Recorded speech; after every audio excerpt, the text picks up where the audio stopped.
తీసుకొచ్చిందని నా ఇప్పుడు కూడా బాగా గుర్తు. ప్రతిరోజు 15 నుంచి 20 కిలోమీటర్లు నడిచి కరెక్ట్గా 7:30-8కి నైట్ హాల్ట్కి వెళ్ళిన తర్వాత బూట్లు తీసేసి ఐస్ నీళ్ళలో కాలు పెట్టేవాడు. సరదాగా నాయకులందరం కూర్చొని మాట్లాడుకునేవాళ్ళం. దాంట్లో ఉగ్ర నరసింహారెడ్డి గారు కూడా ఉండేవారు. గంటల తరబడి మాట్లాడుకునేవాళ్ళం. మన ప్రాంతానికి ఏం మార్పు తీసుకురావాలని దానిపైన మేము చర్చించేవాళ్ళం. అప్పుడు ఆనాడే ఉగ్ర నరసింహారెడ్డి గారు నాకు చెప్పారు, మా ప్రాంతంలో వలసలుగా నిరుద్యోగ యువకులు రైతులు ఇతర ప్రాంతానికి వెళ్తున్నారు, దానికి చెక్కు పెట్టాల్సిన బాధ్యత మన పైన ఉంది బాబు అని చెప్పారు. అది గుర్తుపెట్టుకుని నేను గొట్టిపాటి రవి గారు కలిసి మొదటి ప్లాంట్ మన కనిగిరి నియోజకవర్గం తీసుకురావాలని నిర్ణయిస్తాం జరిగింది.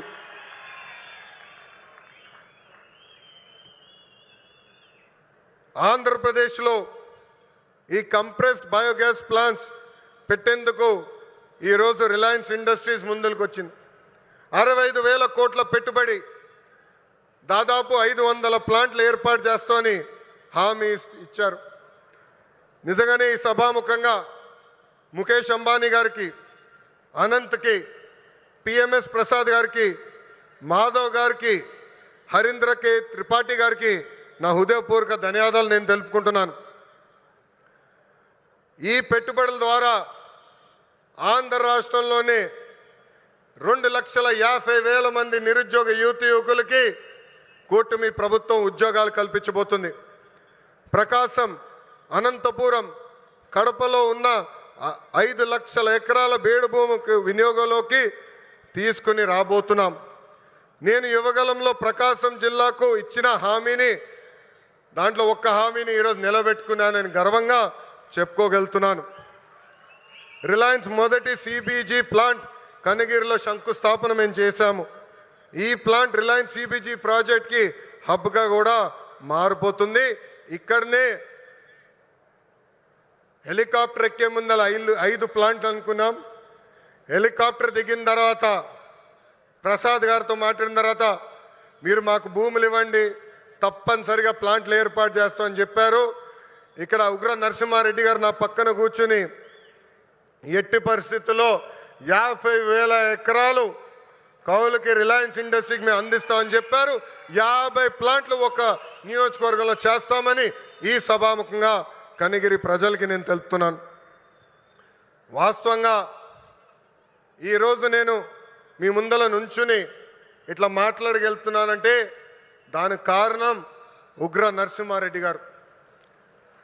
ఒక ఉగ్ర నరసింహుడుగా గత 10 రోజులుగా ఇక్కడ పనిచేశారు. నన్ను కోరారు కొంచెం ఒక 10 రోజుల తర్వాత ప్లాంట్ శంకుస్థాపన పెట్టుకుందామని. నేను ఒప్పుకోలేదు. మీరు రెడీగా ఉన్నా లేకపోయినా ఏప్రిల్ 2వ తారీఖు నేను వస్తున్నా కనిగిరి నియోజకవర్గానికని ఉగ్ర నరసింహారెడ్డి గారు నేను చెప్పా. 10 రోజుల్లోనే బాగా నల్లగా అయిపోయాడు ఆయన. రంగు 4 షేడ్లు తగ్గింది. ఎవరి కోసం ఆయన కష్టపడ్డారు? కనిగిరి ప్రజల కోసం. మన ఇంట్లో ఉన్న నిరుద్యోగ యువకులు పక్క రాష్ట్రాలకు వెళ్లకుండా మన ప్రాంతంలోనే మన నియోజకవర్గంలోనే ఉద్యోగాలు కల్పించే లక్ష్యంతో అహర్నిశలు పనిచేస్తున్న ఉగ్ర నరసింహారెడ్డి గారిని మనస్ఫూర్తిగా ఈ సభాముఖంగా నేను అభినందిస్తున్నా. చంద్రబాబు గారు చెప్తున్న P4 విధానానికి రిలయన్స్ సిబిజీ ప్లాంట్ నాంది కాబోతుంది. పేదరికం లేకుండా చేయటంలో ఇది కూడా ఒక తొలి అడుగని సభాముఖం తెలుపుతున్నాం. రైతులకి ఈ ప్లాంట్ల ద్వారా పెద్ద ఎత్తున మేలు జరుగుతుంది. నేపియర్ గడ్డితో ఈ గ్యాస్ తయారు చేయబోతున్నారు. ప్రభుత్వ భూమికి 15,000 రూపాయలు, రైతుల భూమికి 30,000 రూపాయలు కౌలు కూడా రిలయన్స్ ఇండస్ట్రీ ఇవ్వబోతుంది. రైతులు గడ్డి పెంచిస్తే టన్నుకింత అని కూడా వాళ్ళు డబ్బులు ఇవ్వబోతున్నారు. ఈ ప్లాంట్ ద్వారా 1,10,000 మెట్రిక్ టన్నులు ఆర్గానిక్ ఎరువు కూడా తయారవబోతుందని ఈ సభాముఖ ప్రజలు తెలుపుతున్నాం.